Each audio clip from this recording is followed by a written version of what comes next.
Assalamualaikum warahmatullahi wabarakatuh. Salam sejahtera untuk kita semua. Shalom, Om Swastiastu, Namo Buddhaya, Salam Kebajikan. Video ini dibuat untuk memenuhi UAS mata kuliah Perspektif Sosiokultural dalam Pendidikan yang diampu oleh Bapak Dr. Kaswadi M. Hum. Di sini saya, Indah Hoirun Nisa, mahasiswa PPG Prajabatan Bahasa Inggris Gelombang 2 Universitas Wijaya Kusuma, akan mengkampanyekan praktik baik terkait ringkasan intervensi penerapan scaffolding development atau ZPD. Sebagai guru atau calon guru pastinya pernah atau akan menemui siswa dari berbagai latar belakang. Latar belakang tersebut yakni latar belakang sosial, budaya, politik, atau bahkan ekonomi. Tahukah Anda bahwa latar belakang politik, sosial, ekonomi, dan budaya dapat mempengaruhi psikologi siswa di kelas? Latar belakang sosial, ekonomi, politik, dan budaya tersebut dapat mempengaruhi psikologi siswa di kelas, sehingga guru harus mampu mengetahui dan memahami latar belakang tersebut untuk dapat memberikan proses pembelajaran yang nyaman dan sesuai dengan kebutuhan peserta didik. Tak hanya itu, guru juga harus mempertimbangkan Zone of Proximal Development atau ZPD setiap siswa untuk memberikan pengajaran atau memberikan scaffolding yang sesuai dengan apa yang siswa butuhkan, sehingga siswa dapat mencapai kesuksesan atau dapat mencapai tujuan pembelajaran. Diketahui bahwa setiap siswa memiliki ZPD atau Zone of Proximal Development yang berbeda.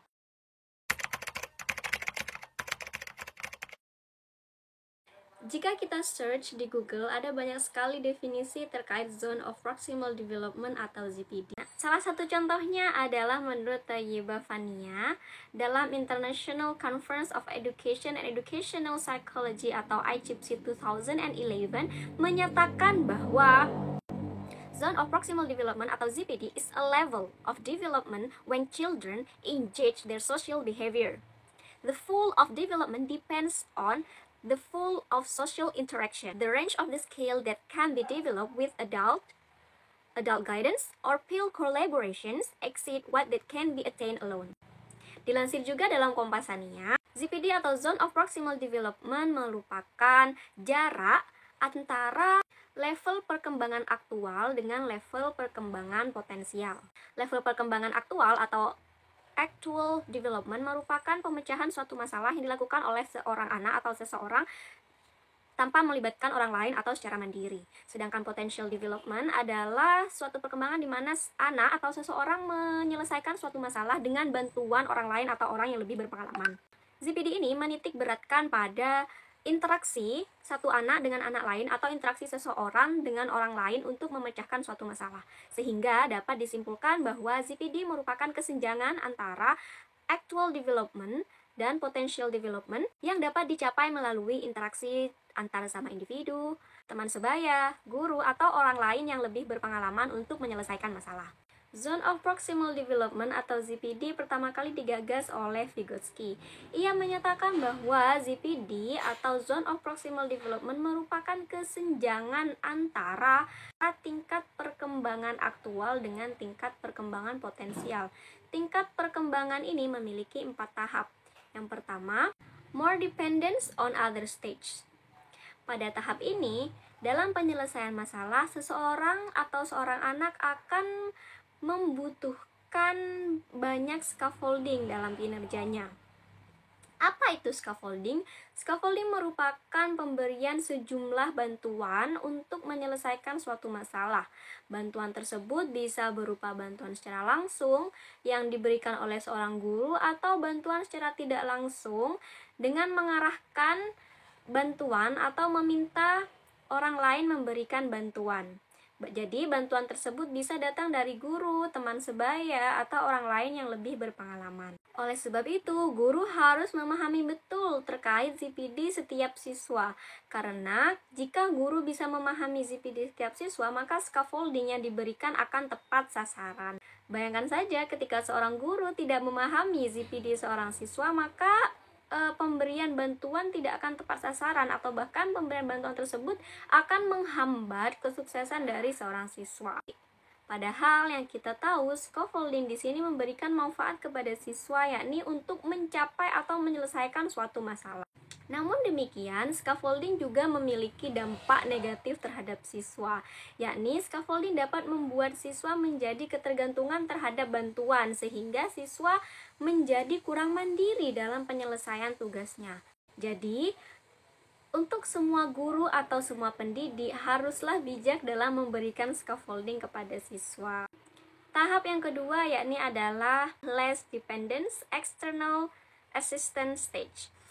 Pada tahap ini, siswa dalam kinerjanya sudah mulai mampu mengerjakannya secara mandiri. Siswa masih tetap membutuhkan bantuan atau scaffolding dari orang lain, tapi sudah mulai menguranginya dibandingkan level sebelumnya. Jika kalian akan menonton video yang akan saya tayangkan beberapa saat lagi ini, di situ ada guru memberikan scaffolding, memberikan bantuan kepada siswa yang mana siswa itu kebingungan terhadap suatu kosakata dalam tugas writing. Jadi, guru meminta siswa membuat sebuah tulisan terkait descriptive text, lalu siswa tersebut pada awalnya bertanya secara langsung kepada guru terkait kosakata yang tidak ia ketahui. Nah, setelah itu, guru memberikan bantuan berupa mengajarinya cara mencari kosakata yang sulit di kamus. Kemudian, saat murid tersebut menemukan kosakata yang menurutnya sulit, tanpa menanyakan kepada guru, murid tersebut sudah bisa mencari kosakata tersebut di kamus. Sehingga dalam level ini, bantuan-bantuan yang sudah didapatkan di level sebelumnya sudah dikurangi oleh peserta didik karena sudah mengambil pelajaran dari kejadian yang terjadi sebelumnya. Pada level ketiga yakni internalizations and automatizations. Pada level ini, anak sudah memiliki kesadaran terhadap pentingnya perkembangan dalam dirinya. Namun, terlepas dari semua itu, anak masih tetap membutuhkan bimbingan dari seorang guru. Sedangkan level yang terakhir adalah de-automatizations, yang mana level ini adalah suatu keadaan di mana siswa sudah dapat mengungkapkan emosinya dan juga dapat mengeluarkan pesan yang ada di dalam kalbunya secara berulang-ulang. Jadi, setiap guru atau bahkan semua guru perlu mengetahui latar belakang, tidak hanya latar belakang budaya, politik, dan juga sosial, melainkan background knowledge atau juga ZPD seorang siswa untuk dapat menciptakan pembelajaran yang tidak membelenggu siswa dan juga dapat menciptakan kemandirian dalam diri siswa. And so, what's the problem? Here are the problems ahead. Proses belajar mengajar yang membelenggu terhadap siswa. Masih ada proses belajar mengajar yang membuat siswa bukan merasa nyaman, melainkan merasa terbebani. Tugas yang diberikan membingungkan, pelajaran yang disampaikan tidak dapat diserap, siswa akhirnya tidak betah berada di kelas. Hal tersebut dikarenakan seorang guru tidak mampu memahami apa yang dibutuhkan dan apa yang disenangi oleh siswa. Yang kedua, proses pembelajaran yang sangat membosankan. Seperti apa proses pembelajaran yang membosankan? Menurut pengalaman saya, proses pembelajaran yang membosankan adalah proses belajar mengajar yang hanya memaksa siswa untuk mendengarkan apa yang dikatakan oleh seorang guru. Siswa tidak diberi kesempatan untuk berbicara, siswa tidak diberi kesempatan untuk berkreasi, dan siswa tidak diberikan kesempatan untuk menyampaikan aspirasinya. Di kelas, aktivitas hanya sebatas mendengarkan, menulis, dan juga mengumpulkan tugas. Siswa diminta untuk menjawab beberapa soal, dikumpulkan. Ketika nilai siswa tidak dapat mencapai nilai minimum, maka siswa akan diberi tugas tambahan untuk mengerjakannya lagi. Setelah itu, lembar soal hanya memenuhi lemari guru atau bahkan tempat sampah di rumah. And how to deal with those? Yakni dengan melaksanakan pembelajaran yang didasarkan pada latar belakang siswa. Jadi, ketika guru sudah mengetahui latar belakang sosial, politik, budaya siswa melalui profiling atau bagaimanapun caranya, guru dapat memberikan proses belajar mengajar yang sesuai dengan karakteristik dan kesukaan siswa, sehingga siswa bisa betah berada di kelas. Dan siswa tidak merasa terbebani berada di kelas. Mereka merasa bahwa kelas merupakan rumah kedua bagi mereka. Tak hanya itu, guru juga perlu mengetahui latar belakang pengetahuan atau background knowledge siswa terhadap materi yang akan disampaikan, sehingga pemaparan materi tidak terlalu mudah atau tidak terlalu sulit untuk siswa. Yang kedua adalah menciptakan pembelajaran yang interaktif menggunakan perangkat digital. Yang kita tahu sekarang kita sudah memasuki abad 21 yang mana hampir semua kegiatan manusia khususnya peserta didik, melibatkan perangkat digital dalam pelaksanaannya. Oleh sebab itu, guru harus mampu memanfaatkan perangkat digital dalam proses pembelajaran agar penyampaian materi dapat disampaikan dan penyerapan materi dapat diserap dengan sangat mudah oleh siswa. Juga untuk menarik perhatian siswa, karena yang kita tahu perangkat digital berperan penting dalam hal ini. Contoh kecilnya saja, ketika kita menyampaikan materi dengan menggunakan tampilan PPT yang dibantu desainnya oleh Canva. Bandingkan saja dengan tulisan yang penuh di whiteboard. Mana yang akan Anda pilih? Pastinya adalah tulisan yang telah didesain di PowerPoint atau di Canva. Setelah ini saya akan menayangkan sebuah video yang berisi proses pembelajaran di private courses dengan sangat memperhatikan latar belakang budaya, sosial, dan politik siswa, juga mempertimbangkan ZPD siswa dalam kegiatan pembelajarannya. Di sana, dalam video yang akan saya tayangkan sesaat lagi, juga akan menayangkan scaffolding yang diberikan oleh guru atau bantuan yang diberikan kepada guru ketika siswa merasa kebingungan terkait suatu tugas. Selamat menonton! Hello Azza, how are you? I'm fine, thank you. How about you? I'm fine too, thank you. Okay, Azza, before we begin our lesson, let's pray together by reciting Basmalah. Bismillahirrahmanirrahim. Azza, masih ingat nggak kemarin kita belajar tentang apa? Tentang present tense. Oke, present tense. Apa yang Azza ingat tentang present tense? Rumus. Gimana rumus present tense? Subjek, verb 1, objek atau komplement. Okay. Can you give me an example of simple present tense?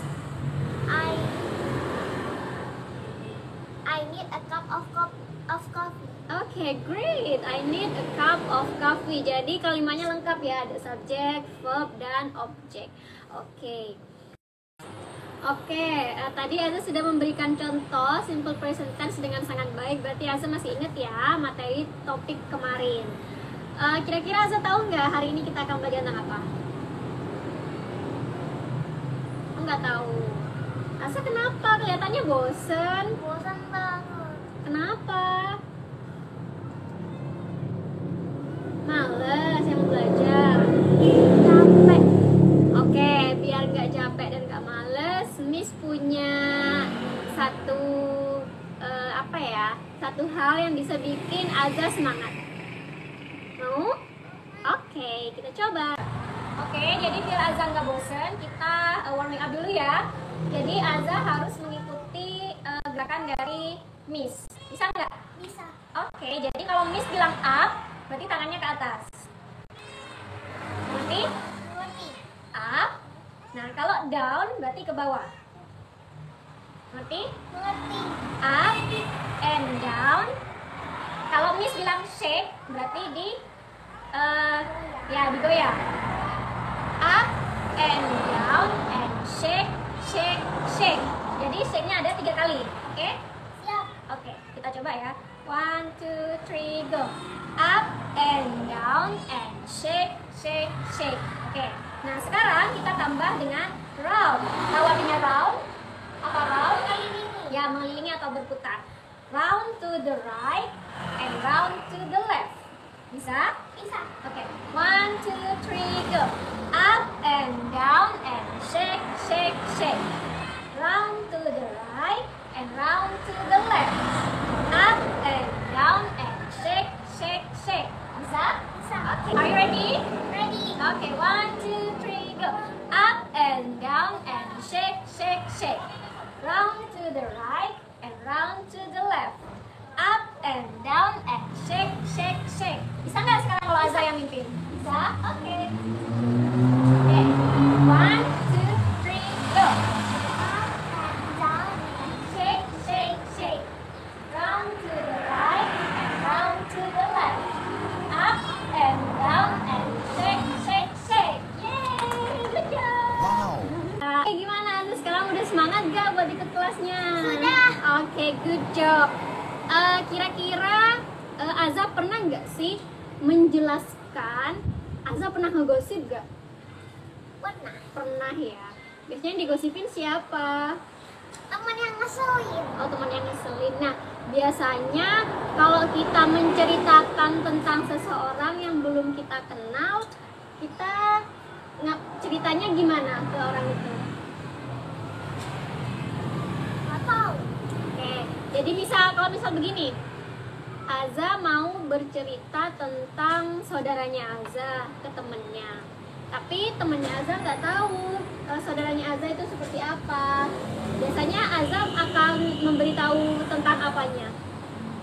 Ciri-ciri orangnya. Ya, ciri-ciri orangnya. Terus apa lagi? Sifat. Sifat. Oke, bagus sekali. Aza pernah nggak seperti itu?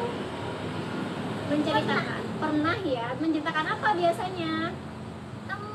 Teman. Oke. Nah, jadi hari ini kita akan belajar tentang descriptive text. Aza pernah dengar nggak sih descriptive text? Pernah. Di mana? Di sekolah. Oh, di sekolah. Oke. So, what do you know about descriptive text? Tentang mendeskripsikan seseorang. Oke, good job, very good job.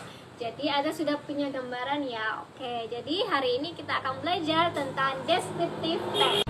So, why we have to learn about descriptive text? Agar kita bisa mendeskripsikan seseorang. Yes, great. So, the purpose of descriptive text is to describe a person, thing, or a place in detail. Jadi kalau Aza akan mendeskripsikan tentang seseorang, itu harus menceritakan secara detail agar pendengarnya mendapatkan informasi secara lengkap. Gitu. Do you know, Aza, what are the language features of descriptive text? Nggak tahu. Okay, so in descriptive text,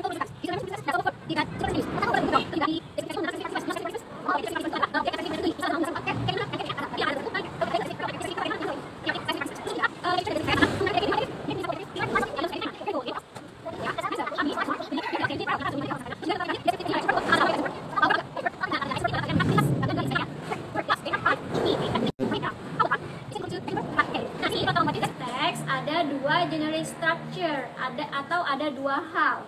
Yang pertama itu ada identification sama description.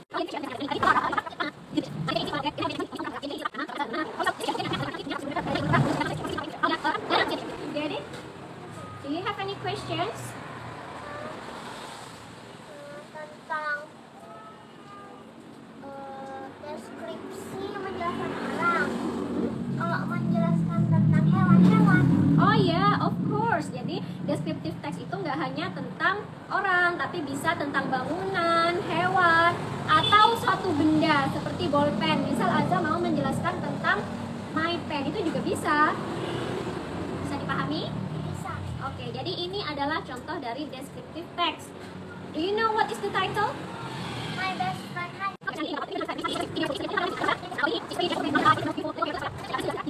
Apakah Aza sudah mengerti? Sudah. Apakah ada pertanyaan? Ada. Oke, kita sudah mengerti dan tidak ada pertanyaan. I have a question for you. This is an example of descriptive text. It is about my sister. So, your task here, you have to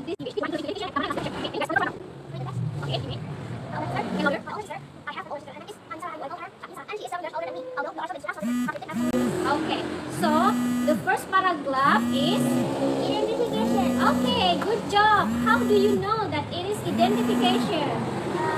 Dan itu menjelaskan secara detail dan masuk deskripsi. Oke, karena dia tidak menjelaskan secara detail ya, tapi berupa perkenalan. Oke, how about the second paragraph? Ya, itu termasuk apa yang second paragraph? Description. Oh, description. Kenapa Azza bisa tahu kalau itu description? Karena menjelaskan dengan detail seperti apa Kak Isa. Oke, great job. Oke, jadi dari penjelasannya Miss tadi, kira-kira Azza ada pertanyaan nggak?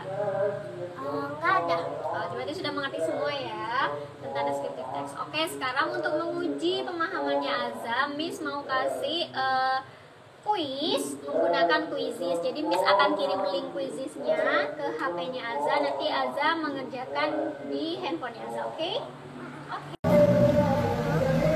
Ini apa? Slide.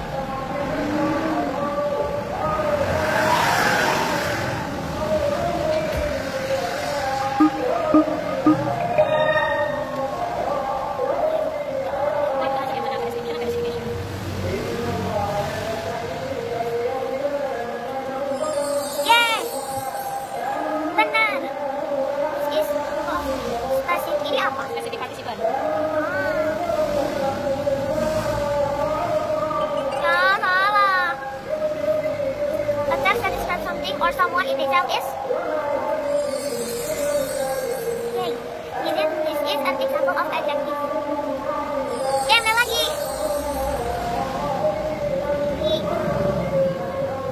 Ears are long and the way his ears like to cover his cheeks.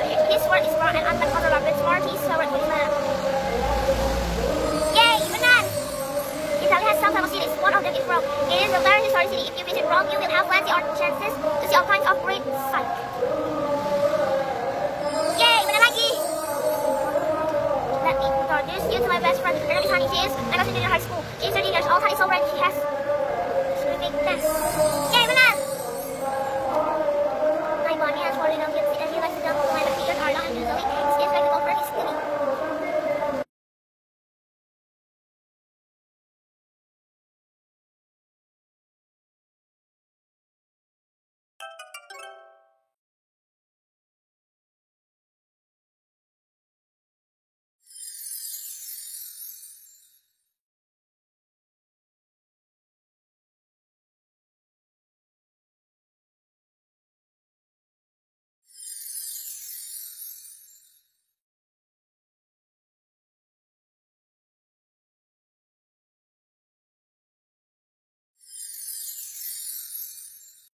Oke, karena Azza sudah mengerti tentang descriptive text, jadi di sini Miss ingin Azza menulis tentang descriptive text. Judulnya apa aja terserah, Azza bisa memilih orang, hewan, ataupun tempat yang akan Azza deskripsikan. Kira-kira Azza ada ide nggak mau mendeskripsikan siapa? Kakak Kakaknya perempuan atau laki-laki? perempuan. Kalau perempuan berarti apa? Sister. Sisternya siapa? Azza. Oke, berarti gimana judulnya? My sister. Oke, good job. Silahkan memulai.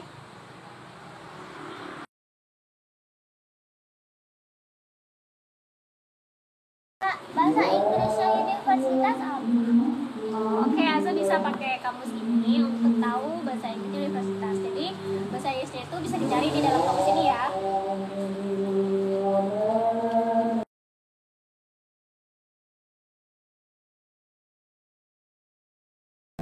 Ketemu.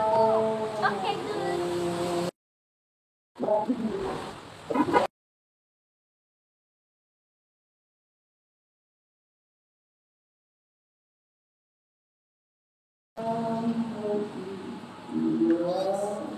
Bahasa Inggrisnya hidung mancung apa? Kalau bahasa Inggrisnya hidung tahu kan? Apa? Nose. Kalau mancung berarti tinggal mancung ya? Nggak tahu. Coba Azza cari di kamusnya. Udah dicari tapi nggak ada. Nggak ada, coba Miss cari ya.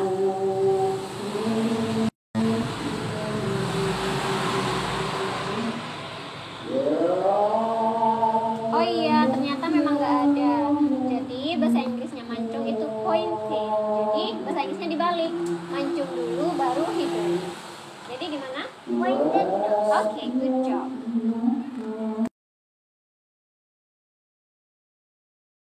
Azza, ini sebenarnya tulisannya sudah sangat bagus. Sudah ada 2 bagian ya, 2 generic structure. Apa aja tadi Azza masih ingat nggak? Identification dan description. Oke, ya bagian mana yang menunjukkan identification? Yang paling atas, Oke, kalau description? yang bawah. Oke, bagus sekali. Azza sudah bisa menggambarkan. Oh, di sini yang diceritakan my sister ya, berarti tentang saudara perempuannya. Ini ya, introduksinya sudah sangat bagus dan sudah sangat lengkap. Tapi tulisan 21-nya salah. Jadi Azza kurang y-nya. Oke, boleh langsung ditambahkan y di sini setelah T. Oke, bagus sekali. Oke, ya untuk yang lainnya sudah bagus, hanya tinggal penambahan y-nya saja. Jadi nanti Azza harus lebih hati-hati lagi ya dalam menulis. Selebihnya sudah bagus. Miss kasih nilai ya. So, you got A. Oke. Nah, berikutnya karena Aza barusan sudah praktek menulis. Bagaimana kalau Aza boleh menggunakan teks ini, Aza menceritakannya secara langsung. No, not reading, but speaking. Bisa nggak mendeskripsikan seseorang secara langsung? Oke? Hello, my friend. Now I want to tell about my cat. My cat name is Jiro. Jiro is 9 months old. He likes to play with me. He has a thick fur, and he's so cute. He is so bahasa Inggrisnya menyenangkan apa? Funny. He is so funny. He's like eat anything. He likes it. He likes it. He likes it like fish, rice, and anything he meet. He always steal my food. Gak selalu sih, apa gimana aja? Steal my food. And he is so active. And he always play water. Many cat is afraid to water, but it's like to play with water. Thank you. Okay, good job. Okay, one question for Aza. Do you love your cat? Yes, of course. Where do you get your cat? In the cat shop. Oh, you buy it? Alright, oke. Jadi tadi penampilannya Aza itu sangat bagus sekali. Cuman tadi yang he is like it. Kalau he is like it, itu bukan jadi suka, tapi jadi seperti. Jadi kalau sebelumnya like itu ada to be, itu nanti maknanya menjadi seperti. Jadi misal, Aza is like her mother. Aza seperti ibunya, begitu. Misal is-nya dihapus, berarti Aza suka, gitu. Jadi, kalau tadi misal Aza rubah, he is like to eat, berarti dia seperti makan, gitu. Makanya tadi Miss benerin, oke? Oke. Oke, sebenarnya sudah bagus. Jadi antara 1 sampai 10, Miss kasih nilai 9. Yeay. Oke, gimana pendapatnya Aza tentang pembelajaran hari ini? Sangat menyenangkan dan juga menghibur. Oke, bagaimana yang menurut Aza menyenangkan dan menghibur? Dari joget Joget-joget. sama ngerjain quiz. Oh, ngerjain quiznya pakai apa tadi? Quizzes. Seru nggak? Seru. Kenapa seru? Nggak tahu. Oh, nggak tahu. Oke. Oke, jadi next meeting we will learn about recontext. Jadi minggu depan kita akan belajar tentang recontext. Kira-kira Aza pengen pembelajaran seperti apa nih? Ada permainan Permainannya gimana nih? saling menyebutkan. Oh, saling menyebutkan. Berarti nanti gantian Miss sama Aza menyebutkan gitu ya. Oke, berarti permainannya yang real life ya, bukan yang aplikasi. Oke, terima kasih Aza atas perhatiannya yang sangat luar biasa. Sampai jumpa next week. Jadi, descriptive text memiliki 2 jenis struktur. Apa saja itu? Identification sama description. Oke, kalau identification tentang apa? Yang memperkenalkan itu di bagian apa?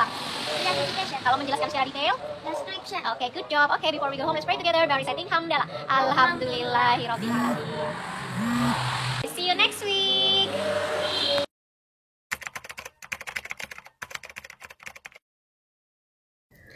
Assalamualaikum warahmatullahi wabarakatuh. Assalamualaikum warahmatullahi wabarakatuh. Assalamualaikum warahmatullahi wabarakatuh. Halo. Assalamualaikum warahmatullahi wabarakatuh. Saya Amelia Rizky, mahasiswa Magister HTN di UIN Sunan Ampel, Surabaya. Saya Maisaro, saya dari Pasca Sarjana Bahasa Inggris di Universitas Islam Malang. My name is Nita Aprilia Utami and you can call me Nita. Saya dari Prodi Tadris Bahasa Inggris Fakultas Tarbiyah YIN Madura. Perkenalkan, nama saya Anissa Setiawan. Saya mahasiswa S2 Magister Pendidikan Sains Universitas Negeri Yogyakarta. Baik, di sini saya akan mengomentari tugas dari teman saya yaitu Indah Hoirinisa. Di mana dalam penggunaan teknologi pada saat ini sangat cocok dalam mempermudah proses pembelajaran. Proses belajar mengajar tersebut itu sudah sangat baik. Menurut saya, media yang sudah diberikan kepada siswa itu sangat bagus sehingga siswa bisa memahami dengan cepat dan siswa juga bisa mendeskripsikan objek-objek yang ada di lingkungan sekitar, dan itu sangat bagus dan sangat dibutuhkan pengamatan secara langsung, bahkan mendeskripsikannya dengan baik gitu. Karena dalam proses belajar mengajar tersebut telah dilengkapi dengan elemen-elemen penting dalam pembelajaran seperti brainstorming, ada warming up, ada pertanyaan pematik maupun feedback, dan yang lain-lain itu juga telah dilaksanakan dengan baik. Ini cukup baik. Mengapa? Karena seperti yang kita ketahui saat ini bahwasannya kita berada di era digital dan guru tersebut telah mencoba pembelajaran melalui media digital dengan menggunakan PowerPoint beserta aplikasi quizzes untuk mengukur kemampuan peserta didik. Di mana siswa pada saat ini sangat membutuhkan sebuah metode atau media yang sangat menarik dalam menunjang pemahaman mereka dalam pembelajaran. Apalagi di sini menggunakan media yang bernama Canva. Dengan menggunakan media Canva, saya berpikir itu sangat membantu siswa dalam berkreasi, apalagi dilengkapi dengan media yang bernama Quizzes. Itu bisa untuk mengukur pemahaman siswa, seberapa paham siswa tentang materi tersebut.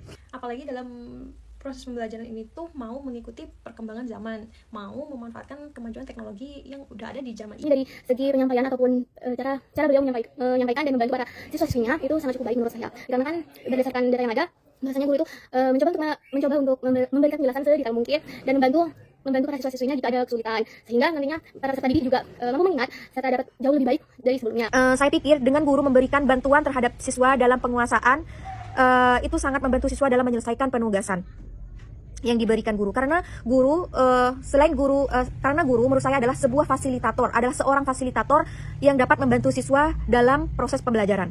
Dengan cara guru itu memberi bantuan kepada siswanya yang membutuhkan bantuan, itu juga merupakan hal yang bagus, maksudnya kayak merupakan nilai plus. Namun saran dari saya, langkah lebih baiknya dibentuklah LKPD. Karena sudah ada kuis, siswa sudah mengerjakan kuis secara interaktif. Namun alangkah lebih baiknya jika ada LKPD, di situ ada panduan untuk siswa, sehingga siswa mampu mengerjakan atau mendeskripsikan objek-objek yang lain yang ada di lingkungan sekitar rumah mereka, sehingga mereka lebih paham mengenai konsep dari descriptive text. Jadi saran saya untuk mengembangkannya atau menambahkan dalam bentuk LKPD, sehingga siswa akan lebih paham terhadap materi yang diajarkan oleh guru.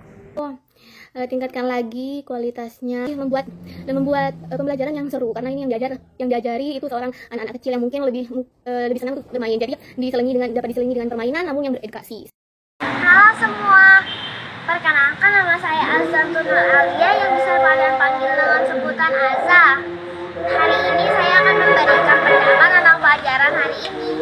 Pelajarannya sangat menyenangkan karena ada game, mengerjakan quizzes yang sangat menyenangkan, serta membuat kalimat description text, serta speaking.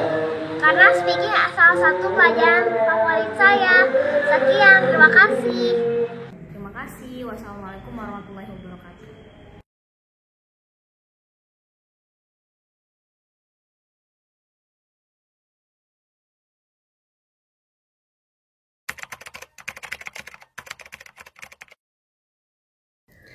Assalamualaikum warahmatullahi wabarakatuh. Assalamualaikum warahmatullahi wabarakatuh. Assalamualaikum warahmatullahi wabarakatuh. Halo. Assalamualaikum warahmatullahi wabarakatuh. Saya Amelia Rizky, mahasiswa Magister HTN di UIN Sunan Ampel, Surabaya. Saya Maisaro, saya dari Pasca Sarjana Bahasa Inggris di Universitas Islam Malang. My name is Nita Aprilia Utami and you can call me Nita. Saya dari Prodi Tadris Bahasa Inggris Fakultas Tarbiyah IAIN Madura. Perkenalkan, nama saya Anissa Setiawan. Saya mahasiswa S2 Magister Pendidikan Sains Universitas Negeri Yogyakarta. Baik, di sini saya akan mengomentari tugas dari teman saya yaitu Indah Hoirinisa, di mana dalam penggunaan teknologi pada saat ini sangat cocok dalam mempermudah proses pembelajaran. Proses belajar mengajar tersebut itu sudah sangat baik. Menurut saya, media yang sudah diberikan kepada siswa itu sangat bagus, sehingga siswa bisa memahami dengan cepat, dan siswa juga bisa mendeskripsikan objek-objek yang ada di lingkungan sekitar, dan itu sangat bagus dan sangat dibutuhkan pengamatan secara langsung, bahkan mendeskripsikannya dengan baik gitu. Karena dalam proses belajar mengajar tersebut telah dilengkapi dengan elemen-elemen penting dalam pembelajaran seperti brainstorming, ada warming up, ada pertanyaan pematik maupun feedback, dan yang lain-lain itu juga telah dilaksanakan dengan baik. Ini cukup baik. Mengapa? Karena seperti yang kita ketahui saat ini bahwasanya kita berada di era digital dan guru tersebut telah mencoba pembelajaran melalui media digital dengan menggunakan PowerPoint beserta aplikasi Quizzes untuk mengukur kemampuan peserta didik. Di mana siswa pada saat ini sangat membutuhkan sebuah metode atau media yang sangat menarik dalam menunjang pemahaman mereka dalam pembelajaran. Apalagi di sini menggunakan media yang bernama Canva. Dengan menggunakan media Canva, saya berpikir itu sangat membantu siswa dalam berkreasi, apalagi dilengkapi dengan media yang bernama Quizzes. Itu bisa untuk mengukur pemahaman siswa, seberapa paham siswa tentang materi tersebut. Apalagi dalam proses pembelajaran ini tuh mau mengikuti perkembangan zaman, mau memanfaatkan kemajuan teknologi yang udah ada di zaman Ini ini. dari segi penyampaian ataupun cara beliau menyampaikan dan membantu para siswa-siswinya itu sangat cukup baik menurut saya. Dikarenakan berdasarkan data yang ada, bahasanya guru itu mencoba untuk memberikan penjelasan sedetail mungkin dan membantu membantu para siswa-siswinya jika ada kesulitan, sehingga nantinya para peserta didik juga mampu mengingat serta dapat jauh lebih baik dari sebelumnya. Saya pikir dengan guru memberikan bantuan terhadap siswa dalam penguasaan, itu sangat membantu siswa dalam menyelesaikan penugasan yang diberikan guru, karena guru karena guru menurut saya adalah sebuah fasilitator, adalah seorang fasilitator yang dapat membantu siswa dalam proses pembelajaran. Dengan cara guru itu memberi bantuan kepada siswanya yang membutuhkan bantuan, itu juga merupakan hal yang bagus, maksudnya kayak merupakan nilai plus. Namun saran dari saya, alangkah lebih baiknya dibentuklah LKPD, karena sudah ada kuis, siswa sudah mengerjakan kuis secara interaktif. Namun alangkah lebih baiknya jika ada LKPD, di situ ada panduan untuk siswa, sehingga siswa mampu mengerjakan atau mendeskripsikan objek-objek yang lain yang ada di lingkungan sekitar rumah mereka, sehingga mereka lebih paham mengenai konsep dari descriptive text. Jadi saran saya untuk mengembangkannya atau menambahkan dalam bentuk LKPD, sehingga siswa akan lebih paham terhadap materi yang diajarkan oleh guru. Tingkatkan lagi kualitasnya, membuat pembelajaran yang seru, karena ini yang diajari itu seorang anak-anak kecil yang mungkin lebih senang untuk bermain, jadi dapat diselingi dengan permainan namun yang beredukasi. Terima kasih. Wassalamualaikum warahmatullahi wabarakatuh. Halo semua, perkenalkan nama saya Azantul Alia yang bisa kalian panggil dengan sebutan Aza. Hari ini saya akan memberikan pendapat tentang pelajaran hari ini. Pelajarannya sangat menyenangkan karena ada game, mengerjakan quizzes yang sangat menyenangkan, serta membuat kalimat description text, serta speaking. Karena speaking salah satu pelajaran favorit saya. Sekian, terima kasih.